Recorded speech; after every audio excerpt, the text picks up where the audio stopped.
O'er the wild windy sea, I can hear her calling to me. So let's heave away, haul away, and fill our eyes with the shore. Calls to friends, sail and light, and a tale to brighten the night. So heave away, haul away, and heed the siren song.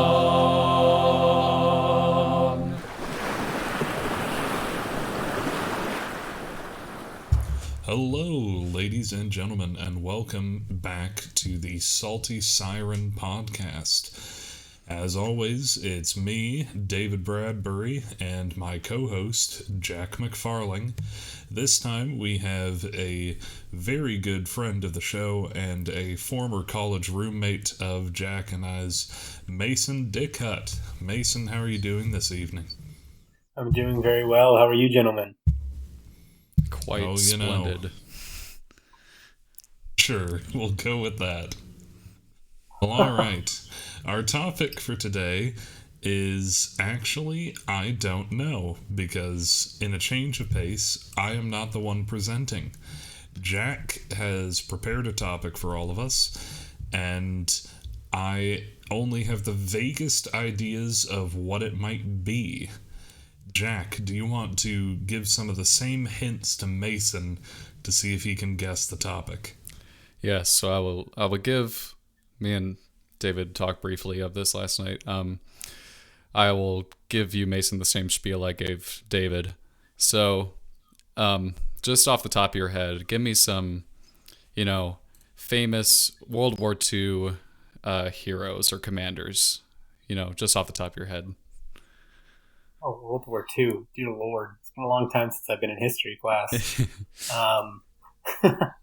Nimitz. Yeah. Trying to think. Who else is World War II? I'm going to be really disappointing here, guys. I'm just going to go with Nimitz. Final answer. Okay. Lock it in. That's good. Well, I want to tell you about a famous naval commander that you might not know about. He has served in both the U.S. military and the British military, commanding corvettes, hunting submarines, was the sole survivor of his destroyer during the Battle of Pearl Harbor, was trying to escape Okinawa while being injured, and paddling on in a tiny raft for days to meet with an Australian destroyer so it could pick him up. And I'll end that whole sentence with allegedly. We are so real quick. Can I interject with what my guess was after you told me that last night? Yes. I guessed George H.W. Bush. Because, okay, no, I have not verified this at all because we're shit at fact checking. But didn't George H.W. Bush get, shot down in the Pacific? And he decided to, swim out to water while the rest of his crew was like, fuck that, we're gonna swim inland.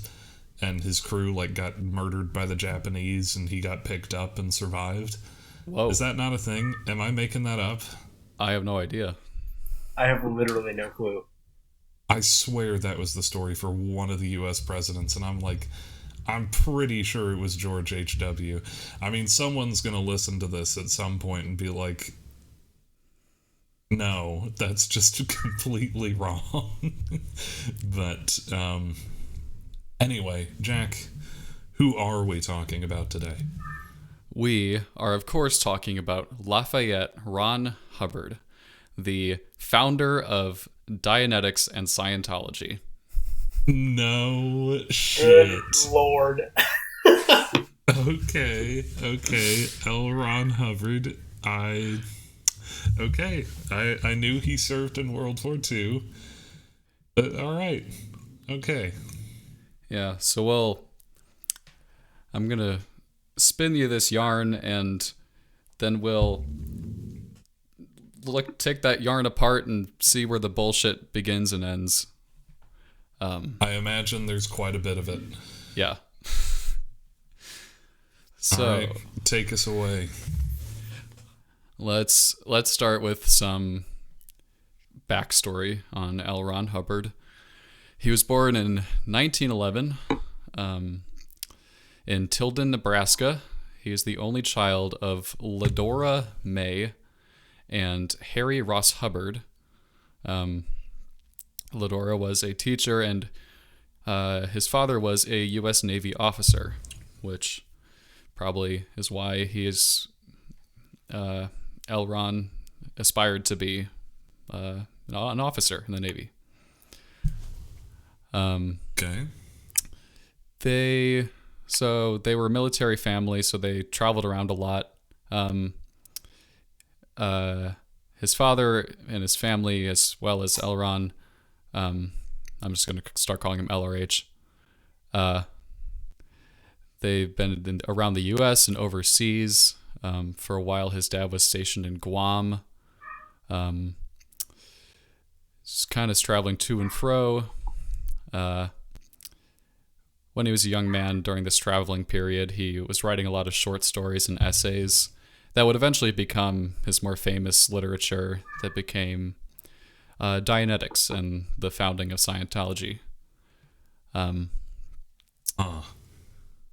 So, his official involvement in the military begins in October 1927 when he joined the Montana Army National Guard in Helena, Montana at age 16. He, of course, you're not allowed to be in the military if you're 16. So he lied and said that he was 18. And they said, welcome aboard. And they said, cowabunga it is.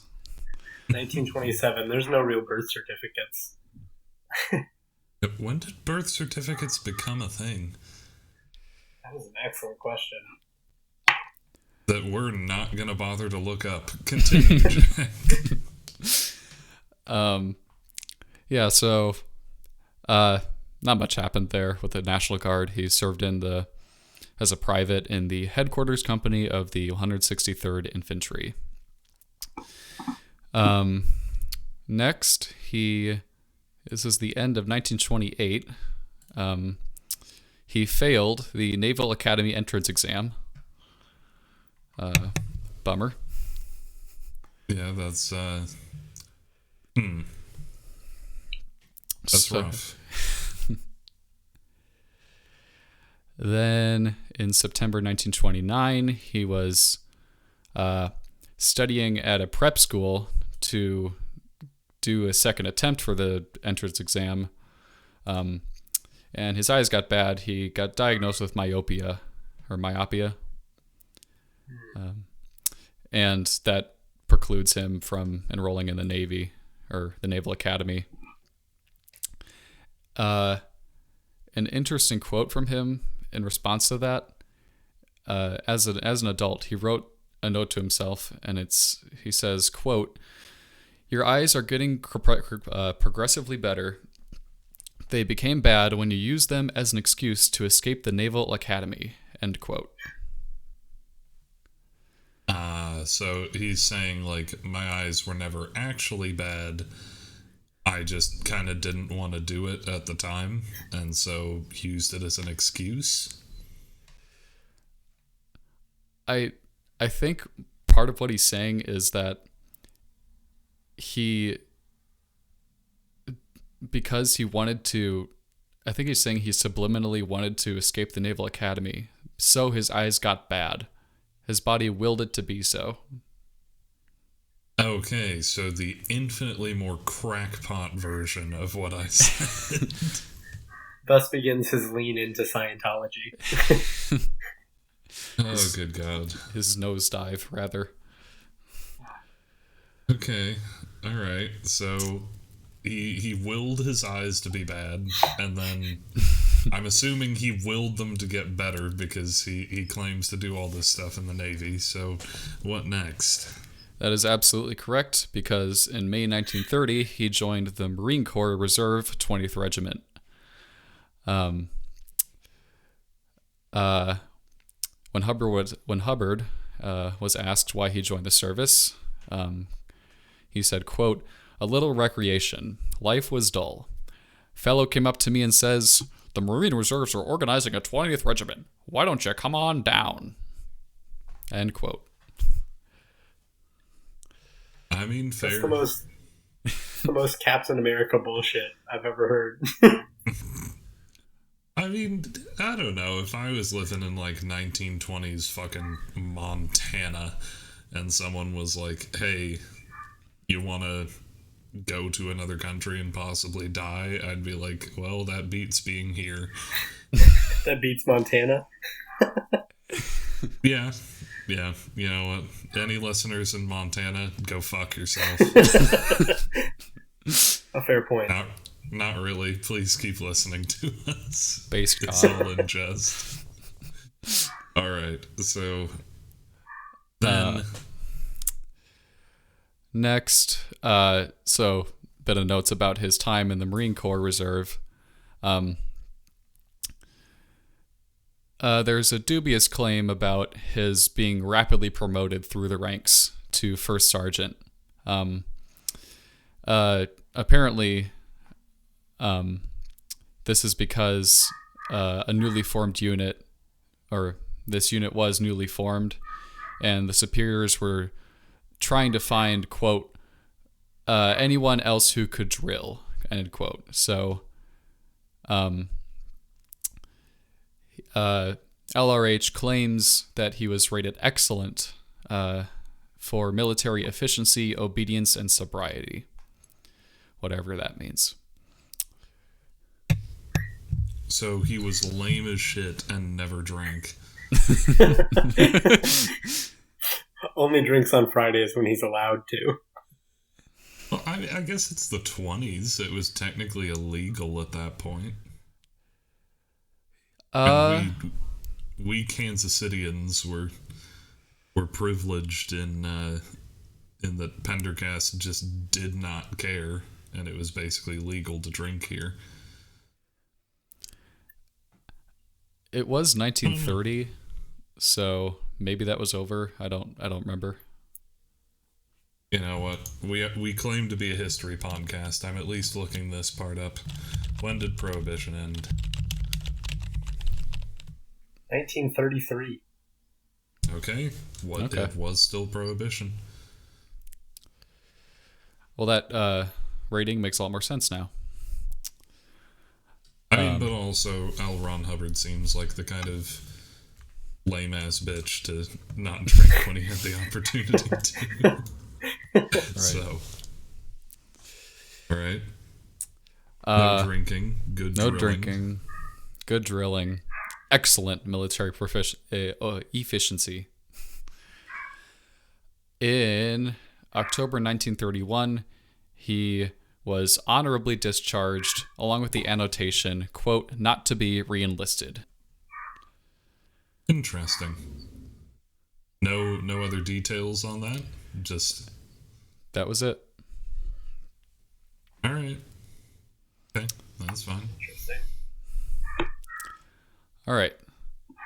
Let's jump forward to the eve of World War II. It is the summer of 1941. LRH joined the Navy before the U.S. entered the war. He was commissioned as a lieutenant junior grade in Naval Reserve on July 19th, 1941. I don't know if he thought a war was coming. He probably did, and maybe he just wanted a piece of the action. Yeah. And he specifically requested or expressed interest in intelligence duties. Okay.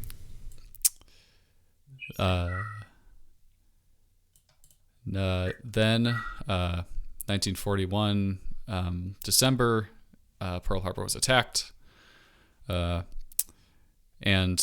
Hubbard's first assignment was to go to the Philippines via Australia, and he landed in Brisbane. And for some reason, I couldn't really figure this out. He just stayed there. He ended up not going on to the Philippines. He just stayed in Australia. Okay, interesting. Well, but also, go ahead, Mason. Oh, I was just saying that seems bizarre as far as having a military order to continue to the Philippines and then just there being no documented reason to stay in a completely different country. I mean, it was the 40s. Like, I don't know. They let a lot of shit slide. Like, I know my wife's grandpa met her grandma and just went AWOL for like a week, and they tried to track him down, but really did not try too hard. So, who knows? So, yeah, I couldn't connect those dots, but of course, according to Hubbard, this harrowing journey was filled with twists and turns.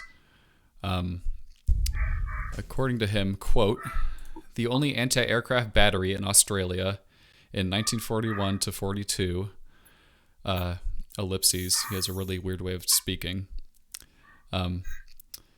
There was me and a Thompson submachine gun, ellipses.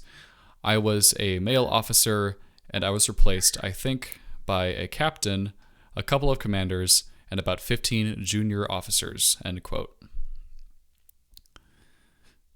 So, hold on. Is he trying to say, like, it took that many people to replace me? Or just my situation was that dire that... I think kind of both. I think he's mostly trying to grandstand that he was the only line of defense between Japan and Australia. Okay. I mean, yeah, that fits. The Church of Scientology, they describe his experience as, they describe Hubbard as, quote, senior officer present ashore in Brisbane, Australia, and assert that, quote, his duties included counterintelligence and the organization of relief for beleaguered American forces on Bataan, end quote. Hubbard would claim that he had, quote, sent on my own authority 4 cargo ships loaded to the gunwales with machine gun ammunition, rifle ammunition, and quinine up to MacArthur, end quote. Okay. Sorry, this just reminds me of ivermectin lady at my bachelor party. What about her? Well, because she was like, oh yeah, ever since this COVID stuff kicked off, I've been drinking a shitload of tonic water because it's got quinine in it. Oh. Gentlemen, where is gin stored? In the ball. The balls. Oh man. For reference, dear listeners, we did a bartending class for my bachelor party with a very interesting woman who drew a diagram of how gin is filtered that looked like an incredibly strange phallic symbol. So, and she labeled it NS for nuts. Nut sack. I forgot about that part. Oh shit. Alright, well. Anyway. Quinine stored in the balls, sent to MacArthur. So. Very large claim. Yes, so a lot going on in Brisbane. Now, let's see what the U.S. Navy has to say. Colonel Merle Smith, the U.S. Naval Attaché to Australia, I don't know if I'm saying that right. Accused Hubbard of sending blockade runner Don Isidro,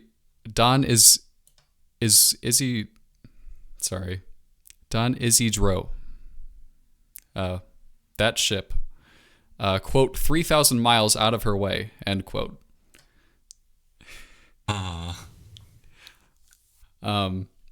And long story short, Hubbard was sent back to the U.S. after the attaché complained about him. Quote, by assuming unauthorized authority and attempting to perform duties for which he had no qualifications, or has no qualifications, he became the source of much trouble. This officer is not satisfactory for independent duty assignment. He is garrulous and tries to give impressions of his importance. He also seems to think that he has unusual ability in most lines. These characteristics indicate that he will require close supervision for satisfactory performance of any intelligence duty.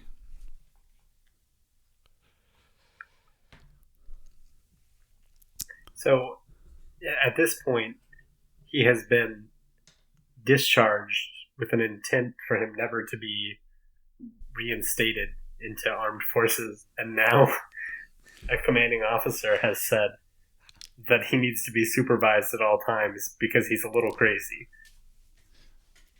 Basically. And on top of that, he sent a ship 3,000 miles in the wrong direction. And on top of that was apparently, you said he was, at the beginning, you said he was the only survivor of, like, a ship attacked at Pearl Harbor? Yeah, so we'll get to that. That's just one of his many claims. Okay. That is just completely not true at all. Yeah, I figured it wasn't by the sound of things, but all right.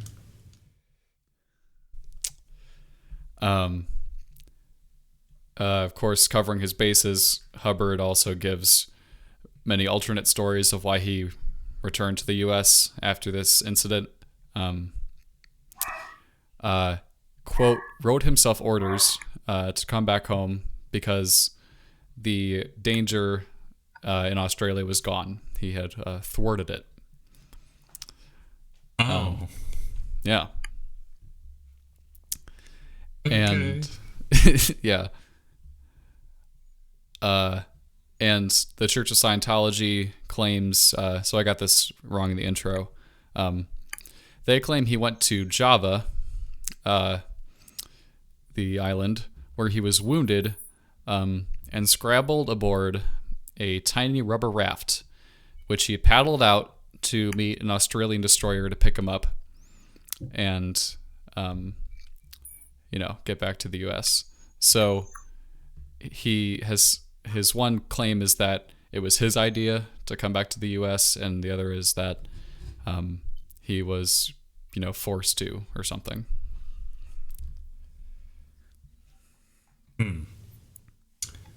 He has a very interesting perspective on things, doesn't he? He sure does. What a guy. Good All old right. Hub. Go to Lafayette. I didn't know that was his first name. Lafayette's kind of a cool name. I kind of dig it.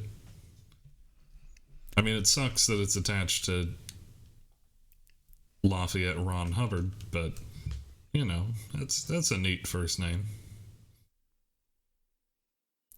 Definitely stands out. I'm kind of ashamed to admit this, but just given how weird he is, for the longest time I thought his name was Elrond Hubbard.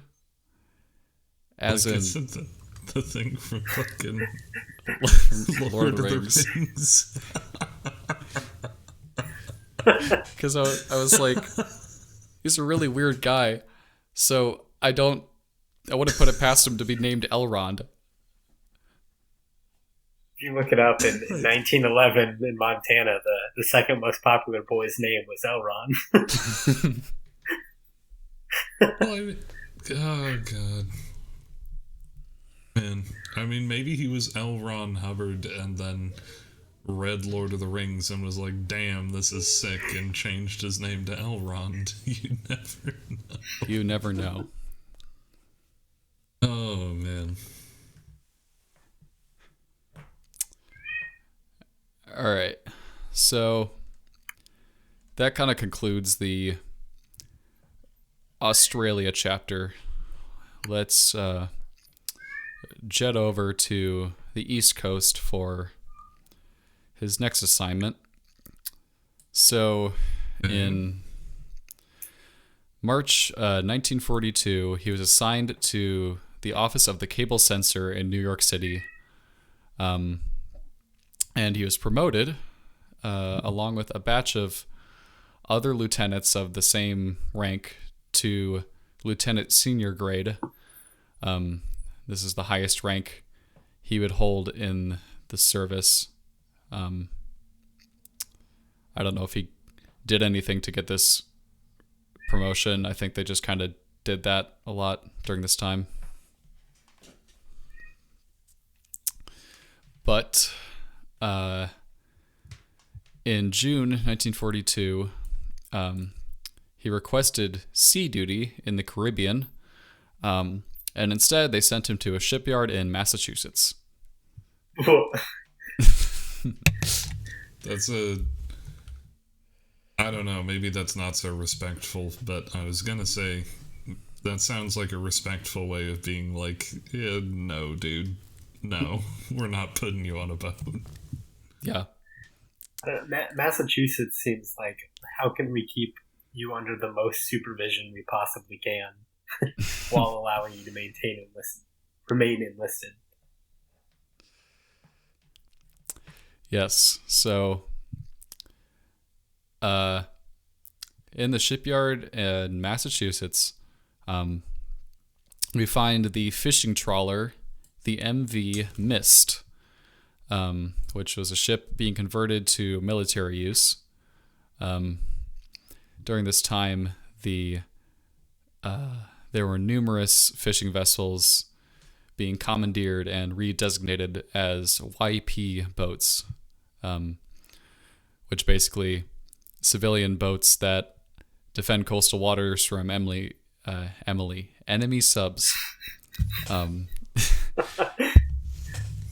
Yes, the great Kraken Emily.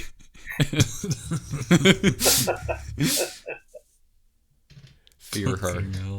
Fear.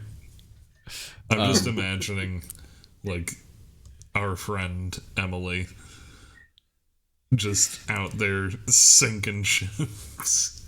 The kindest soul I've ever met. Just traveling through the water at 80 miles an hour and just shearing a boat in half. David Hasselhoff in the SpongeBob movie style. Emily, the real story of the Titanic. The director's cut. So, anyway, these boats filled many roles, kind of odd job boats. Anyway,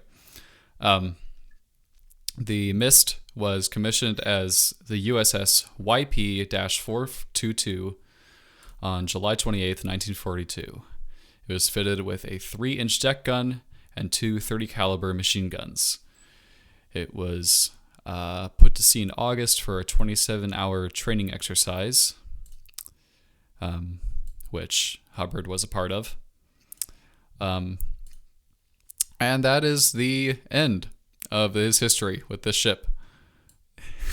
Because he had a falling out with a senior officer who sent a critical memorandum to the vice chief of naval operations in D.C., saying, quote, Hubbard is not temperamentally fitted for independent command, end quote. And basically asked to have Hubbard removed and ordered to, quote, other duty under immediate supervision of a more senior officer, end quote. Man, so there's a whole lot of evidence of him just fucking it all up.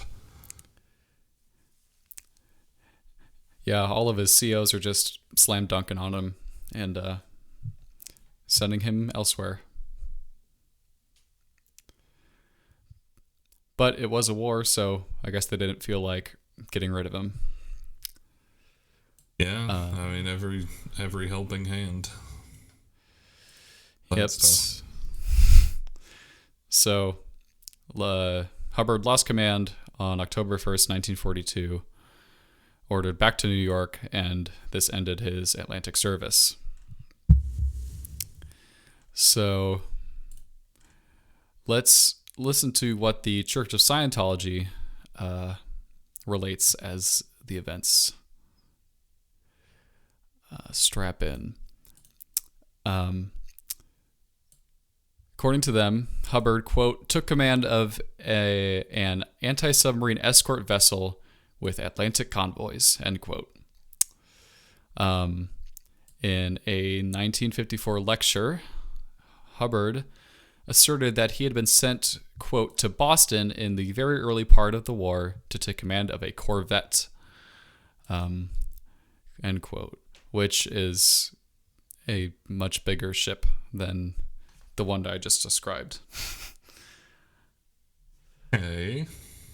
And he had been given a crew made up of convicts from the Portsmouth Naval Prison.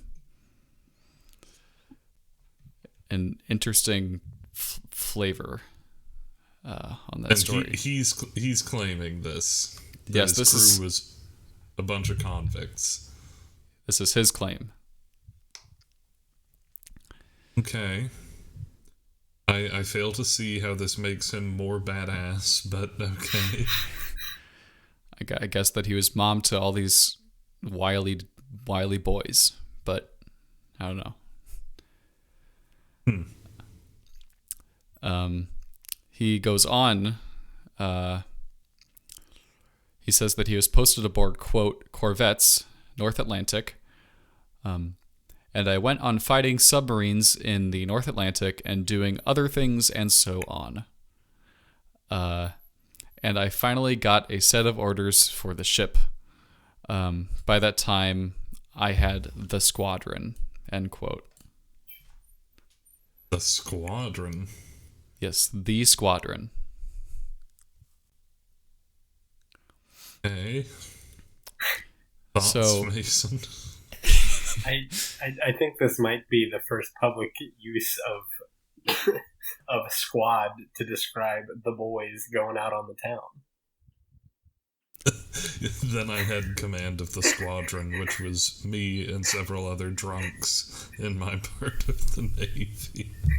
Although I say that, he did test excellently in his sobriety, which we discussed a few minutes ago. So True. We mustn't forget that. Well, I think the most interesting part of the story is his brief stint with the British Navy. He claims, either he does or the church does, that he commanded, quote, 4th British Corvette Squadron and was running British corvettes during the war, end quote. And also that he commanded, quote, the former British corvette, the Mist.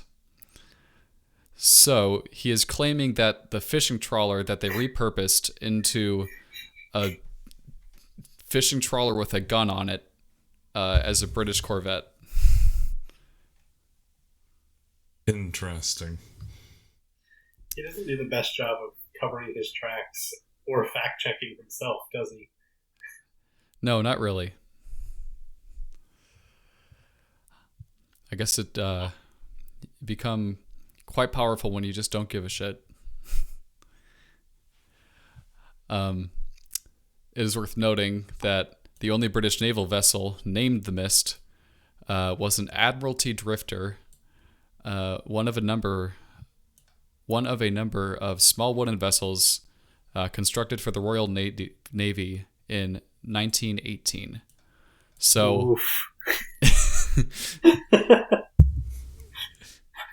It's not looking good for our boy Hub, is it? Hey, maybe they forgot to write down that they did some serious upgrades on the mist around around World War II.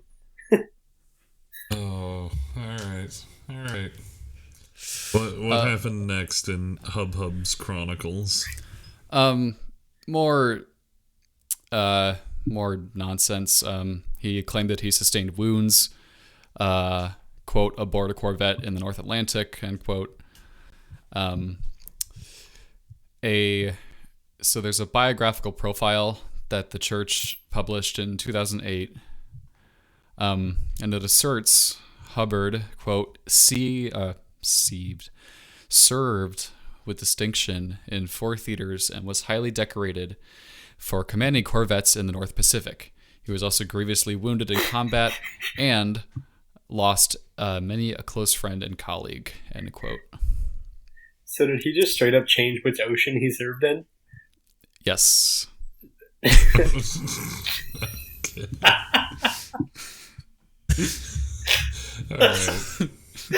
All right.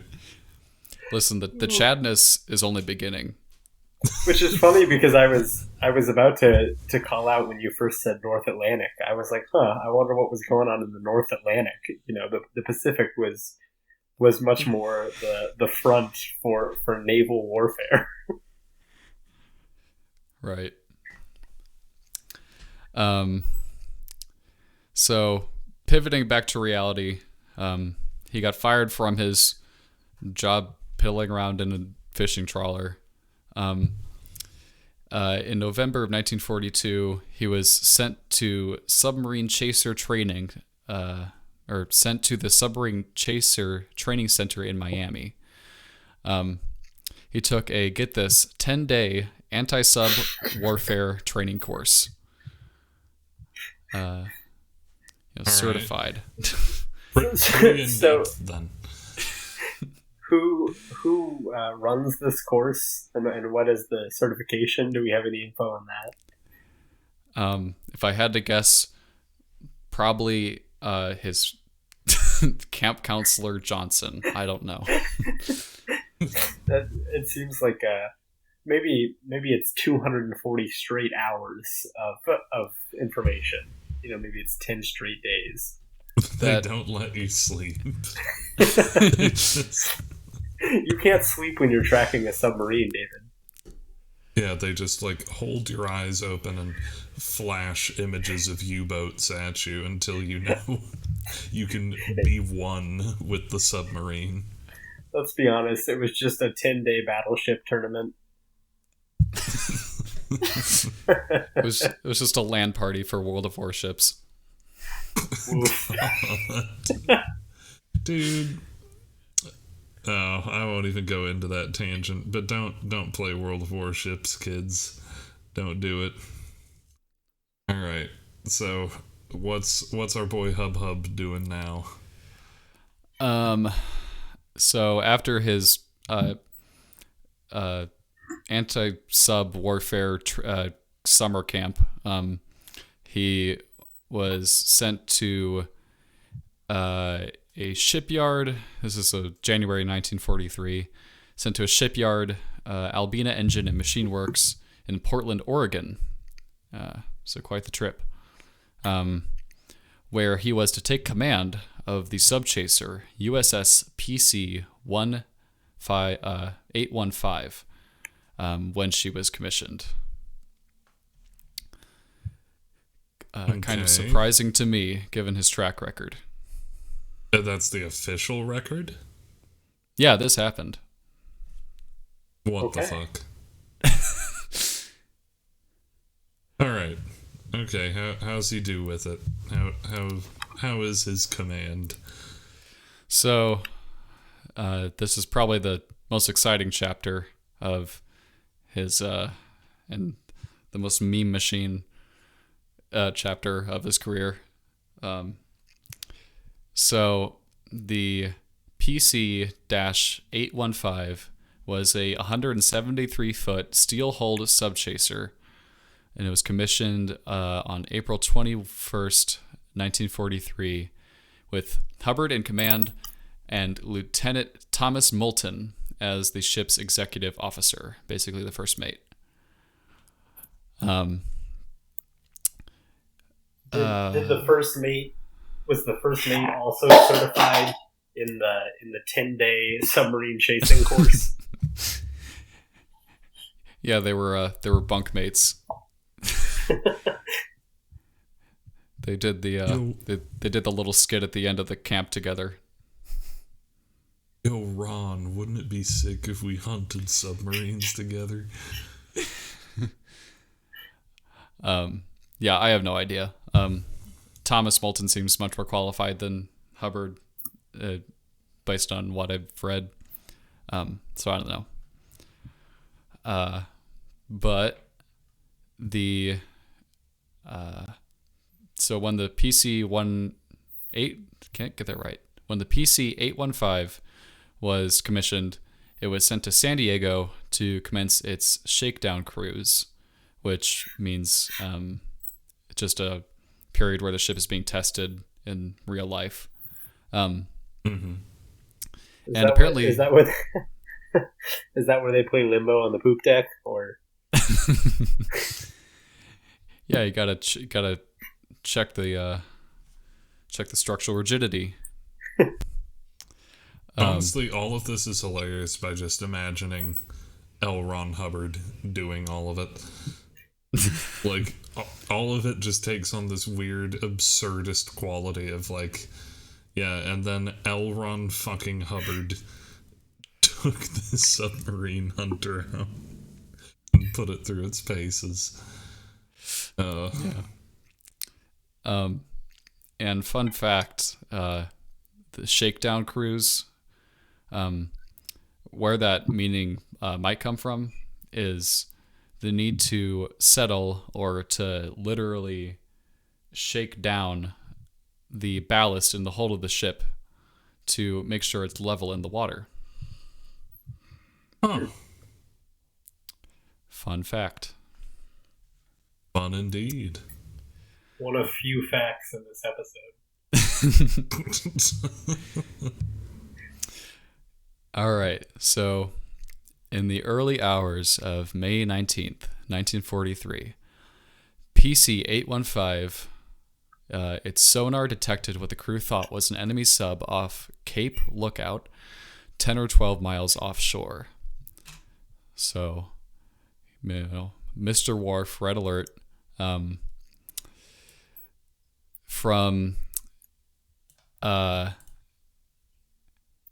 Let's begin with Hubbard's side of the story. Okay. This is. I have to know, is his strategy shoot first, ask questions later? So that's kind of the vibe I'm getting. Not to spoil it, but yes. Okay, let's hear it. So, from a secret action report from that L. Ron Hubbard wrote, it honestly reads like one of his early adventure stories that he wrote for columns or whatever. So, quote, the first contact was very good. The target was moving left and away. The bearing was clear. The night was moonlit and the sea was flat calm, Hubbard wrote. The USS PC-815 released 3 depth charges in its first attack run. Quote, the ship, sleepy and skeptical, had come to their guns swiftly and without error. So, as in, Hubbard's ship was sleepy and skeptical, or this thing they were fighting? It's kind of unclear to me. Yeah, well, I guess nobody ever said he was a great author. Continue. Yes, continuing with, quote, dawn breaking over a glassy sea. At 4:50, the crew spotted an object that seemed to be moving. End quote. This, even though Hubbard himself wrote that the object was probably a floating log. Quote, no chances were taken. And end quote. And the crew shot the shit out of this log. And the crew used the target to, quote, test guns which had not been heretofore fired structurally. End quote. Oof. Okay. I mean, hey. With as outlandish as this man is, he probably originally commanded that they nuke it, and then found out that his ship didn't have nuclear capabilities. Damn it. Oh shit, that hasn't been invented yet. Right. Oh man. The target sank momentarily, then floated back up. The crew opened fire again, and the target vanished. So, over 2.5 days, Hubbard ordered attacks 6 times, firing a total of 35 depth charges and many rounds from rifles and pistols at what Hubbard believed were 2 Imperial Japanese subs. What is a pistol gonna do? I don't know. There it is, and just like them unloading a couple M1 Grands into the water. Oh shit, that's so funny. It's 36 depth charges. So, more from Hubbard, quote, all guns were now manned with great attention, as it was supposed that the sub was trying to surface. Everyone was calm, gunners joking about who would get in the first shot. End quote. Later, throughout this search, the PC-815 was joined by 2 K-class blimps, basically blimps pimped out with guns and shit. 2 Coast Guard patrol boats, and 2 other sub-chasers.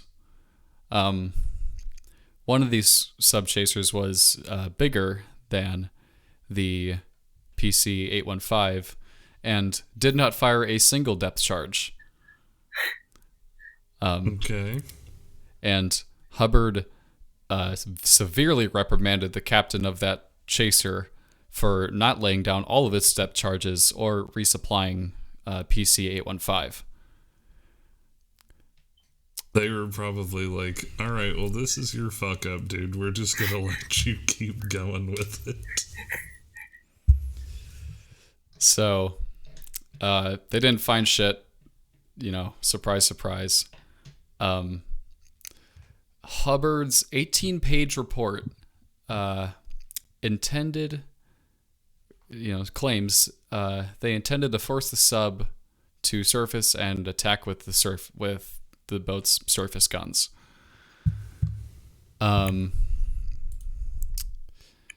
There was a point where the whole convoy took off north for an report of an alleged resurfacing of the U-boat.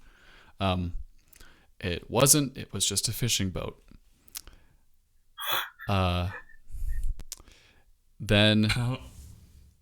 Oh, Jesus. All right, keep going. And then they said, Hubbard says the PC-815 saw oil on the surface, though they took no samples, of course. Hubbard asserts that the blimp saw air bubbles, oil, and a periscope. The blimp records do not corroborate this. Of course they don't. What are you talking about? It's crazy. So, that's my thing here is I can't... It's unclear on if he is just absolutely batshit or if he's just so hilariously incompetent and he's just lying through his teeth to cover his ass. We shall prove the latter case as we go along.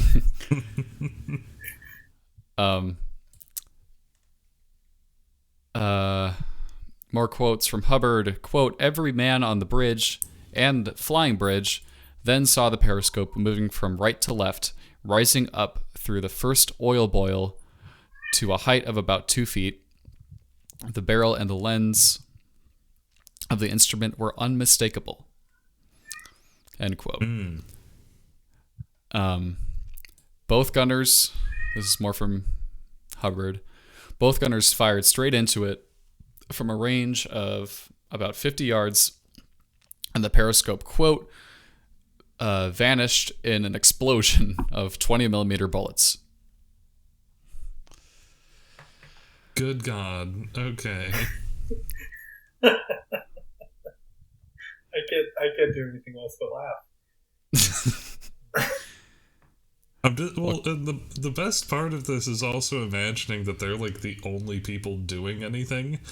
So like all these other boats and shit and like blimps are there with them and like don't expend a single round of ammunition or like any depth charges, and then L. Ron Hubbard's ship is just constantly blasting like everything full auto. Crewmen are firing their pistols into the water, like depth charges are going off.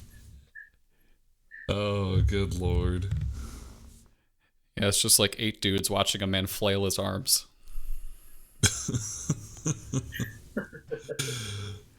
Man. So, as I said, no wreckage was found. Funnily enough, the PC-815 sustained minor damage and 3 crew members were injured when the ship's radio antenna was accidentally hit by gunfire.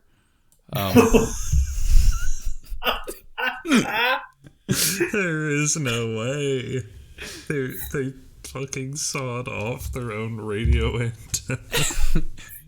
What are we talking about as the crew size for this ship?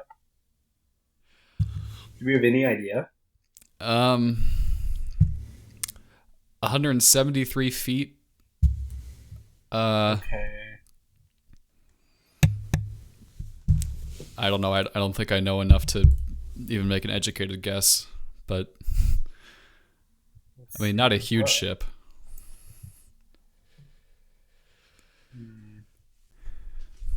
Well, anyway, on midnight on the 21st of May, with all of the depth charges exhausted, or at least Hubbard's depth charges, and no traces of the sub, PC-815 was ordered back to Astoria, Oregon, where it had come from. Hubbard, no doubt, was very proud of his work and modestly ended his report, quote, This vessel wishes no credit for itself. It was built to hunt submarines. Its people were trained to hunt submarines. Although exceeding its orders originally by attacking the first contact, this vessel feels only that it has done the job for which it was intended and stands ready to do that job again. End quote. All right. So after a little further digging, excluding our boy Hubs, there were 58 other men on this ship. And they managed to hit 3 of them with the antenna. Oh, shit. Incredible. Yeah, it's 5% of the crew taken out by good old Hub. So one thing that stands to be answered is, was there actually a sub there? And the answer is, maybe. Really? There was. I thought it was definitely going to be no. Well, we'll get to that. It's a big maybe. So, there was a verified sub attack against Fort Stevens, 50 miles north, where this took place in June 1942. So about a year prior. So in the general area, it had happened before.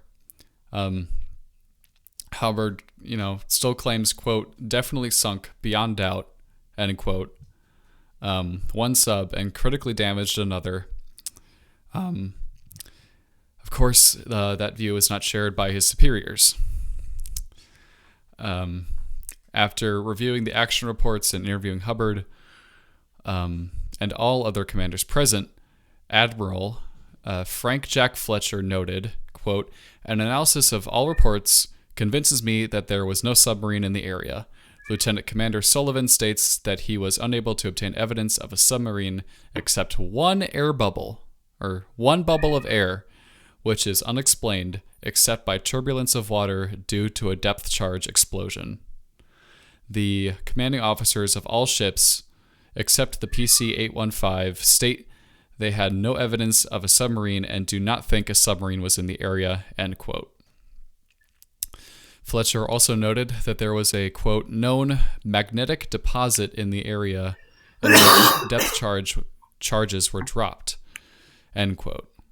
This is implying that what Hubbard was targeting was a magnetic deposit the entire time. Okay, I think when it's like, how many other vessels were there between like the blimps and everything? So, 2 K-class blimps, 2 Coast Guard patrol boats, and 2 other sub-chasers. Maybe 3 other sub-chasers. Okay, regardless, like 6 to 7 to 1 saying there was no submarine. And a logical explanation for what he could have been seeing as a target. I'm going to go with there was no submarine. I'm going to have to join David on this one. Well, the U.S. Admiralty agrees with you.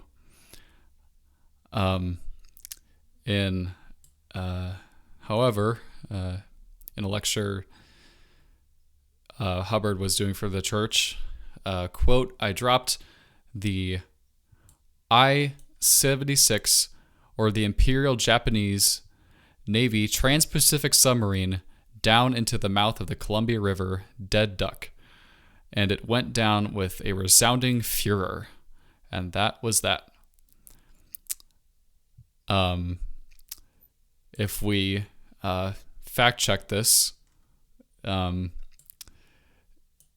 by looking at captured records of the Japanese Navy, they show no sub losses off the coast of the contiguous United States during the entire war. The I-76 that Hubbard is talking about was destroyed off of Buka Island in the West Pacific on May 16th, 1944, pretty much a year later.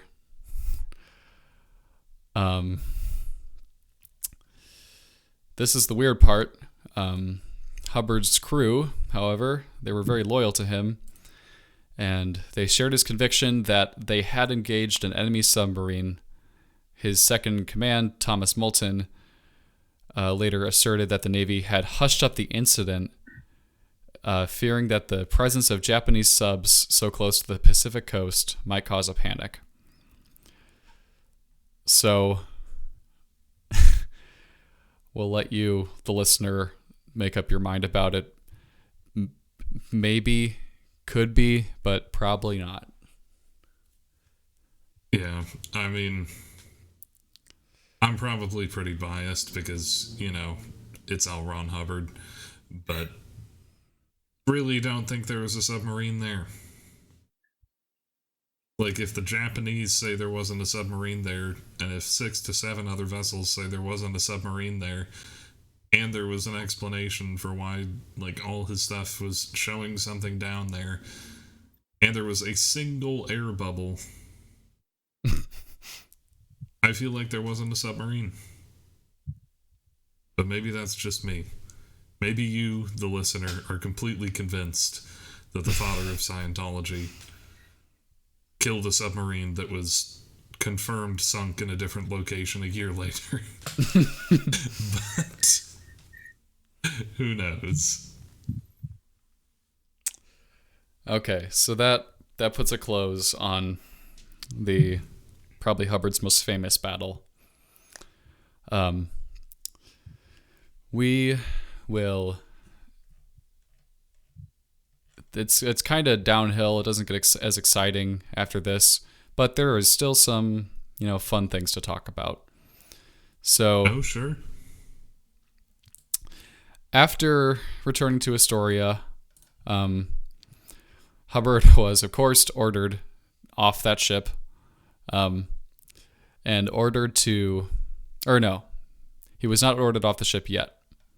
The PC-815 was ordered to escort a new aircraft carrier to San Diego.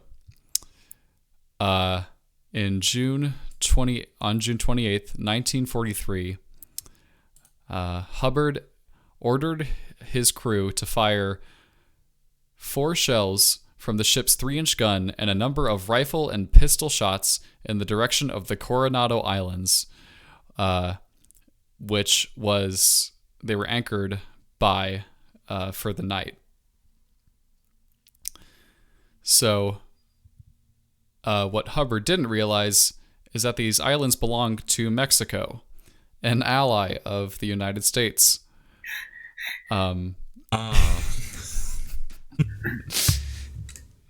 He cannot stop fucking up, can he? His genius knows no bounds. He had taken the PC-815 into... So his first fuck up was he shot at a Mexico-controlled island, and that he had taken his ship into Mexican territorial waters, which is also not good. The island was garrisoned by Mexican Navy personnel during the war, so there were people on the island. Oh, good. It wasn't even like, hey, you used one of our unpopulated islands as target practice. Not cool. He, attacked a small military base. What a winner. What a winner.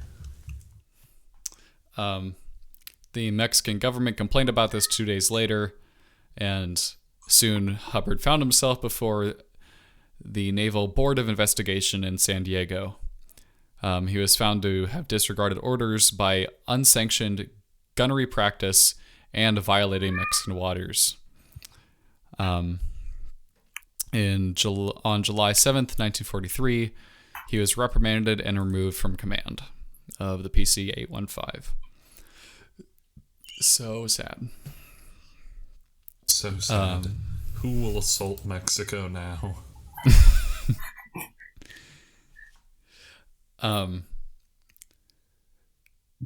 Rear Admiral Frank A. Brasted, what a name, commented in a fitness report written shortly after the Coronado incident that Hubbard, quote, considered this, or that Rear Admiral Brasted, quote, considered this officer lacking in essential qualities of judgment, leadership, and cooperation.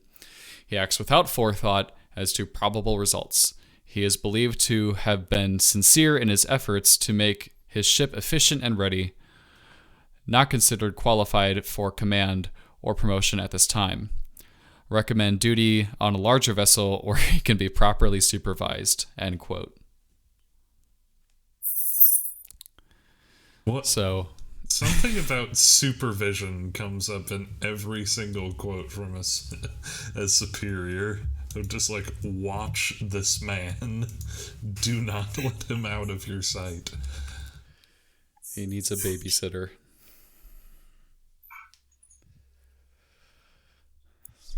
So, that is the end of his romp with the PC-815. Man. Yeah. What a story. Short but glorious.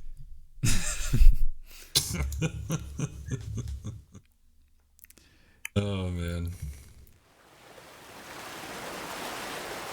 Oh, Johnny, Johnny, call and hear the ancient song of sailors long forgone and sailors still to be.